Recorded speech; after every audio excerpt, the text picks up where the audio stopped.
আমাদের আজকের গল্প মঞ্জিল সেন রচিত ভাড়া বাড়ি।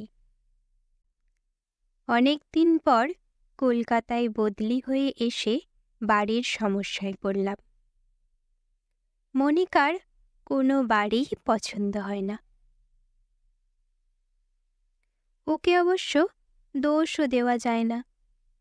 এতদিন কানপুরে খোলামেলা বাংলো ধরনের কোয়ার্টার, বাগান, এমনকি চাকরদের জন্য পর্যন্ত আলাদা থাকার ব্যবস্থা, এসবের পর এখানকার ঘিঞ্জি এলাকায় খুদে খুদে ঘরে ওর মন টেকার কথাও নয়।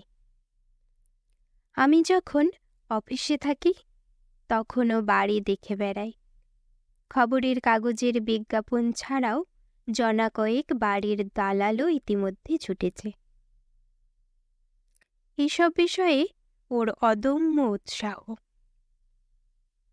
সেদিন অফিস থেকে ফেরার সঙ্গে সঙ্গে মনিকা প্রায় ছুটেই আমার সামনে এলো। ওর দোচোখ উজ্জ্বল উত্তেজনায় ফর্সা মুখ লালচে হয়ে গেছে। জানো, আজ একটা দারুণ বাড়ি দেখেছি, ভাড়াও ভীষণ কম। খুশিতে ও যেন ডগমগ করছে। আমি একটু কৌতূহলী হয়ে ওর মুখের দিকে তাকালাম। বাড়িটা হচ্ছে পার্ক সার্কাসে। একটু নিরিবিলিও আছে।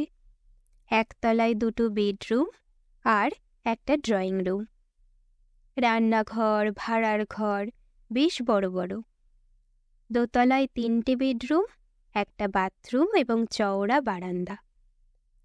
ভাড়া মোটে 250 টাকা। মনিকা বিজয়িনীর মতো তার কথা শেষ করল। আমি অবিশ্বাসের হাসি হেসে বললাম, তুমি নিশ্চয়ই কোনো জোচ্চোরের পাল্লায় পড়েছ। একটা দোতলা পুরো বাড়ি 250 টাকা ভাড়া? ধুর, তুমি তো অমন কথা বলবেই। একটুও গতর নাড়াবে না, বাড়িতে বসে বসে শুধু বাক্কি ছাড়াবে। মনিকা বেশ উষ্মাস ভরেই বলল। আমি গৃহ শান্তির আশায় তাড়াতাড়ি বললাম, আহা, আমার কথাটা আগে শোনো। আজকাল কত রকম মানুষ ঠকানো ফিরিয়েছে তা তো জানো না। হয়তো বাড়ি ভাড়া নেবার পর জানা গেল বাড়িওয়ালা জেনে শুনে সরল বিশ্বাসে টাকা পয়সা দিয়েছে, সে একজন ভণ্ড জাল বাড়িওয়ালা সেজে আমাদের ঠকিয়েছে এবং আমাদের টাকা নিয়ে চলে গেছে। অত কাঁচা মেয়ে আমাকে পাওনি। মনিকা আমার দিকে অনুকম্পার দৃষ্টিতে তাকিয়ে বলল। বাড়িওয়ালা সঙ্গে দেখা করে বাড়ির দলিল আমি দেখে এসেছি। এরপর আমার আর কথা থাকতে পারে না। বাড়িটা যখন এত ভালো, ভাড়াও নামমাত্র, তবে খালি পড়ে আছে কেন? এ প্রশ্ন করার মতো সাহস আমার হলো না। পরদিন রবিবার ছিল। মনিকা আমাকে নিয়ে বেরোলো। বাড়িটা দেখাবে আর সেই সঙ্গে বাড়িওয়ালার সঙ্গে পাকা কথা বলে আসবে। বাড়িটা দেখে আমি কিন্তু সত্যি হাঁ হয়ে গেলাম। পুরনো বাড়ি সন্দেহ নেই, জায়গাটাও নির্জন, কিন্তু একটু রংচং করে দিলে আজকালকার বাজারে বেশ মোটা টাকা ভাড়া সহজেই পাওয়া যায়। বাড়িওয়ালা থাকেন গড়িয়াহাট রোডে। তার সঙ্গে দেখা করতে গেলাম। সেখানে গিয়ে একটা ভুল ভাঙল। বাড়িটা আসলে এক নিঃসন্তান বিধবা ভদ্রমহিলার। মনিকা যার সঙ্গে কথা বলেছিল তিনি হলেন ভদ্রমহিলার ভাইপো। আজ ভদ্রমহিলার সঙ্গেই কথাবার্তা হলো। আমরা বাড়িটা নেব শুনে তিনি খুব খুশি হলেন। বললেন, চুনকামটা করিয়ে দেবেন। ভাড়া মাসে ওই 250 টাকা, আর 1 মাসের ভাড়া আগাম লাগবে। একটা ভালো দিন দেখে আমরা পার্ক সার্কাসের বাড়িতে জিনিসপত্র গুছিয়ে নিয়ে গিয়ে উঠলাম। আমরা অর্থে আমি আর মনিকা ছাড়া আমাদের 5 বছরের মেয়ে খুকু আর ছোকরা চাকর রাম। সেই ছিল একটা ছুটির দিন। আমি সন্ধেবেলা একখানা মোটা বই নিয়ে আয়েশ করে বসেছি। মনিকা খুকুকে নিয়ে বেরিয়েছে।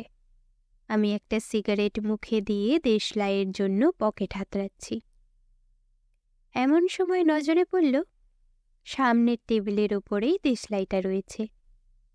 আগে ওটা ওখানে দেখেছি বলে মনে পড়ল না আমার। মনের ভুল ভেবে আমি হাত বাড়িয়ে দেশলাইটা নিলাম। খানিক বাদেই মনিকা ফিরে এলো। ওর মুখে একটা উত্তেজনা লক্ষ্য না করে আমি আর পারলাম না। আমার মুখোমুখি একটা চেয়ারে বসে ও বলল, বাড়িটা এত সস্তায় ভাড়া পেয়েছি কেন জানো? আমি জিজ্ঞাস্য দৃষ্টিতে ওর দিকে চোখ তুললাম। এটা ভুতুড়ে বাড়ি। আগে যারা ভাড়া নিয়েছিল কেউই 1 মাস দূরের কথা, পরের দিন পর্যন্ত টিকতে পারেনি। অনেক দিন খালি পড়েছিল, তাই ভাড়া এত সস্তা। দেখলে না, আমরা বাড়িটা নেব শুনে ভদ্রমহিলার আনন্দ যেন আর ধরছিল না। আমি অবিশ্বাস ভরে ঠোঁট পাকালাম।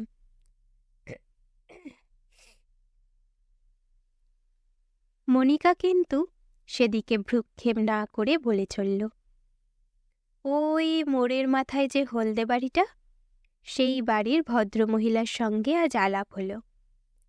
ওরা এখানকার অনেক দিনের বাসিন্দা।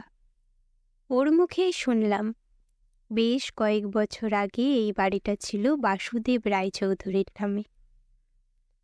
ভদ্রলোক, তার স্ত্রী আর আমাদের খুকুর মতো 5 বছরের একটি মেয়ে নিয়ে তাদের সংসার।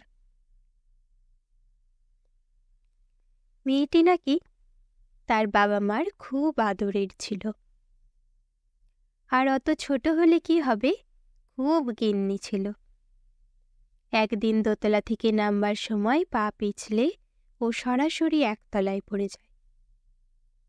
সেই যে জ্ঞান হারিয়েছিল, আর জ্ঞান ফেরেনি। হাসপাতালে নিয়ে যাওয়ার আগেই মারা যায়। এই ঘটনায় স্বামী স্ত্রী একেবারে ভেঙে পড়েন। কিছুদিন পরে তারা বাড়ি বিক্রি করে কাউকে না কাউকে জানিয়ে চলে যায়। কেউ আর তাদের খবর জানে না। বাড়িটা কিনেছিলেন আমাদের বাড়িওয়ালির স্বামী। তাদের ছেলেপুলে ছিল না। কিছুদিন যাবার পরই বাড়িতে এমন সব ঘটনা ঘটতে লাগল যাতে তারা ঘাবড়ে গেলেন। তাদের চোখের সামনে থেকে নাকি জিনিসপত্র শূন্যে ভেসে উধাও হয়ে যেত, যেন অদৃশ্য কেউ সেগুলি হাতে করে নিয়ে চলে যাচ্ছে। ওরা বাড়ি ছেড়ে চলে গেলেন। তারপর থেকেই ভাড়া দেবার চেষ্টা করে আসছেন, কিন্তু কেউই বেশি দিন টিকতে পারেনি। অর্থাৎ 5 বছরের মেয়ে ভূত? আমি একটু বিদ্রূপ করেই বললাম। মনিকা কিন্তু আমার বিদ্রূপ গায়ে মাখল না। ও যেন গভীরভাবে কি চিন্তা করছে। হঠাৎ ও বলে উঠল, মেয়েটির জন্য আমার দুঃখ হচ্ছে। ও বোধ হয় এখনো এই বাড়িতে তার বাবা মাকে খুঁজে বেড়াচ্ছে। ভূত প্রেত সম্বন্ধে আমার কোনো দিনই কৌতূহল কিংবা বিশ্বাস ছিল না। একটু পরিহাস কণ্ঠেই আমি বললাম, মেয়েটি সম্বন্ধে যা শুনেছ তাতে মনে হয় ভালো মেয়ে ছিল। তবে সে আগে যারা ভাড়াটে এসেছিল তাদের উপর দৌরাত্ম্য করত কেন? হয়তো তাদের পছন্দ হয়নি, মনিকা চিন্তিত কণ্ঠে বলল। কয়েক মুহূর্ত পরে ও আবার বলে উঠল, আমরা যদি ওকে শান্তি দিতে পারি তবে বোধহয় ও কিছু করবে না। খুকুর জন্যই আমার একটু ভাবনা। ওরই তো সমবয়সী ছিল। ছোটরা আবার অনেক কিছু অনুভব করে, যা আমরা বড়রা ঠিক বুঝতে পারি না। আমি আর মনিকার সঙ্গে দার্শনিক আলোচনায় যোগ দিলাম না, কিন্তু হঠাৎ দেশলাইয়ের কথাটা আমার মনে পড়ল। এখন আমার স্পষ্ট মনে পড়েছে ওটা আগে টেবিলের উপর ছিল না। আমার মন কেমন যেন খুঁতখুত করতে লাগল।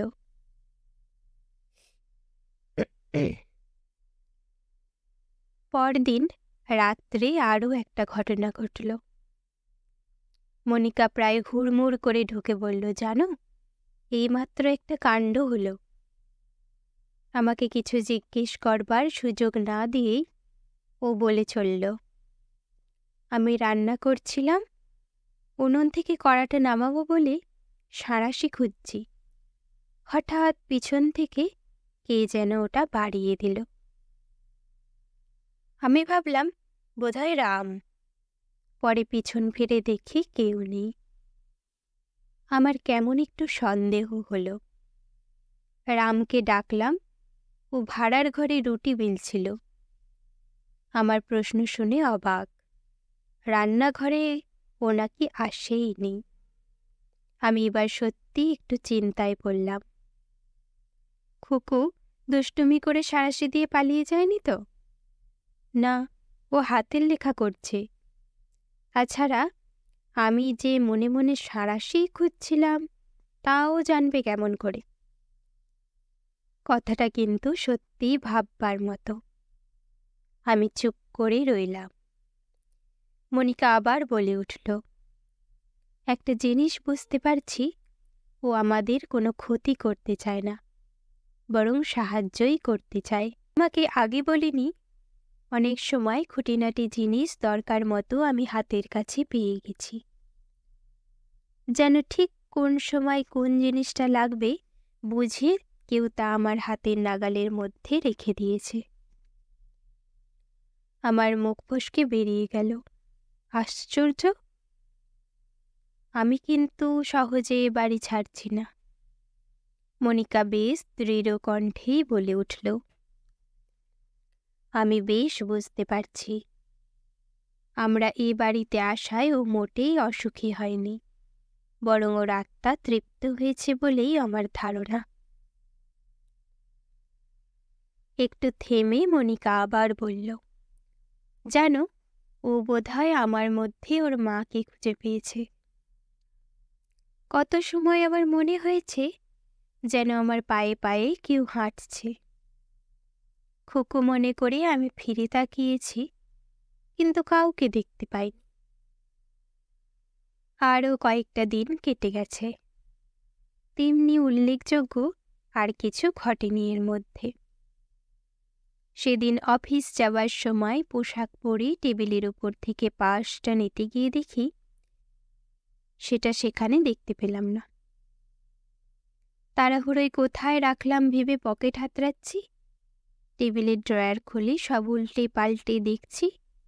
এমন সময় মনে হলো যেন পাশেই কচ্ছি মেয়ে খুকু করে হাসল। খুকুর দুষ্টুমি ভেবে ফিরে চাইলাম, কিন্তু কেউ তো নেই। আবার ঘুরে দাঁড়ালাম, হতভম্ব হয়ে দাঁড়িয়েই রইলাম। পার্সটা টেবিলের উপর হাতের কাছেই রয়েছে। ও কি আমার সঙ্গে খেলা করছিল? বাপ মায়ের আদরের মেয়েরা অনেক সময় যেমন দুষ্টুমি দুষ্টুমি খেলা করে।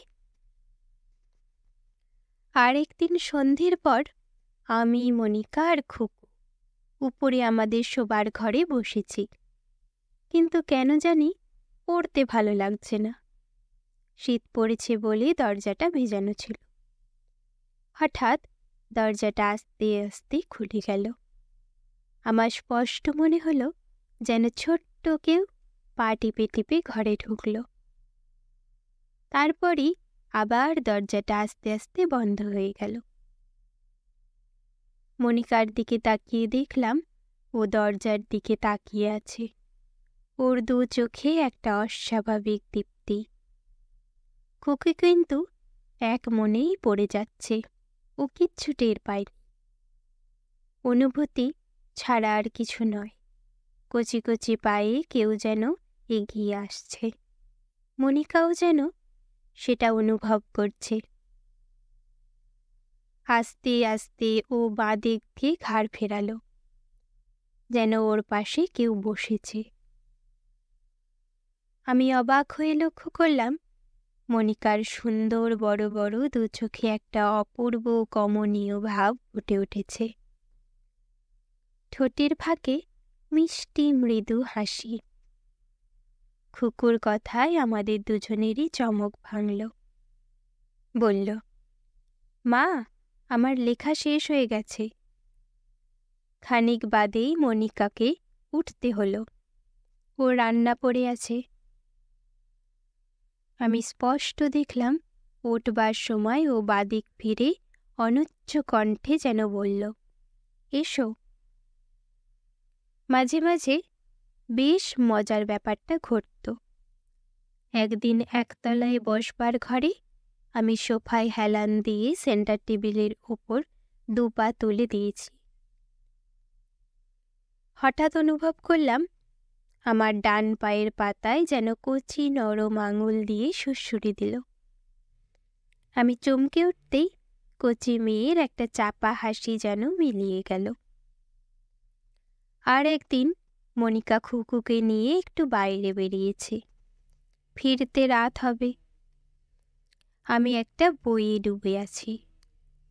হঠাৎ মনে হলো কেউ যেন আমার পাশে এসে দাঁড়িয়েছে।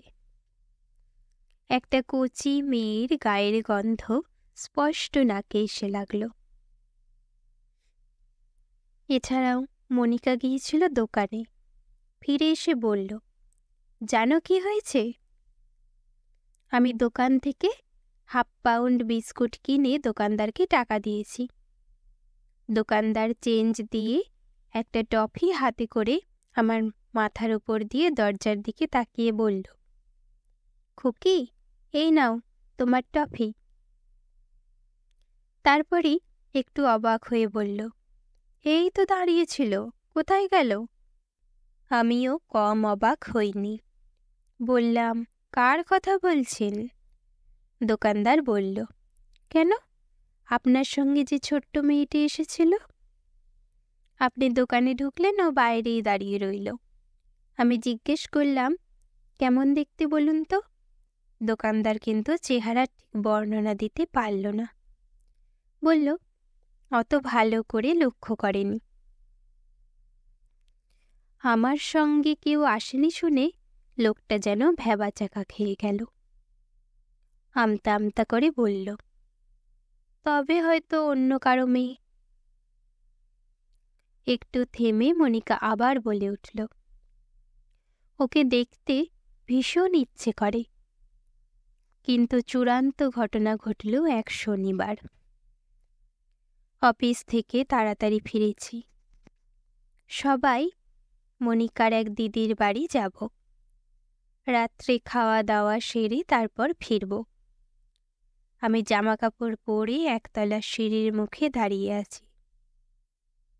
মনিকাও সাজগোজ সেরে দোতলা সিঁড়িতে পা দেবে। খুকু ওর পাশ দিয়ে লাফিয়ে লাফিয়ে নামছিল। হঠাৎ ওর পা হড়কে গেল। মনিকা একটা আর্তনাদ করে উঠল। আমিও নিচে স্থানের মতো দাঁড়িয়ে আছি। বুঝতে পারছি যে খুকু পড়ে যাচ্ছে, একটা সাংঘাতিক দুর্ঘটনা ঘটতে চলেছে, কিন্তু আমার সমস্ত শরীর যেন অবশ হয়ে গেছে। ঠিক সেই মুহূর্তে স্পষ্ট দেখলাম দুটো কচি হাত খুকুকে ধরে ফেলল, তারপর সোজা দাঁড় করিয়ে দিল। মুহূর্তকাল মাত্র, তারপরই হাত দুটো মিলিয়ে গেল। একটা সর্বনাশ হতে হতে থেমে গেল। মনিকা তত্তর করে ছুটে এসে খুকুকে জড়িয়ে ধরল। খুকু কিন্তু ঠিক কে যে ওকে ধরেছিল তা বুঝতে পারেনি। ওর মুখে শুধু একটা ফ্যাকাশে হাসি ফুটে উঠল। এরপরই আমি আর মনিকা আলোচনায় বসলাম।